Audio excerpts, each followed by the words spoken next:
Welcome, today I am with iPhone 13 mini and I will show you how you can adjust control center icons.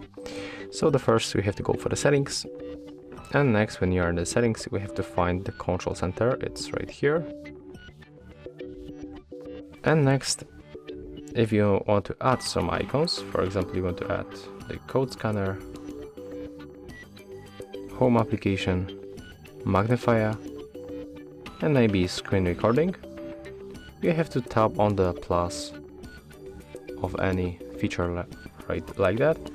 And right now when you are going to open our control center, as you can see we can find more options, more features. If you want to remove any feature, you can make it very simple. Maybe we can get rid of the Apple TV, and also with the timer. And also we can change position of this icon. So for example, if you want to get screen recording on the first place, you have to just move it like that, and take a look right now. As you can see, it appears right now here on the first place. So that's how we can adjust control center. If you find this video helpful, remember to leave a like, comment and subscribe.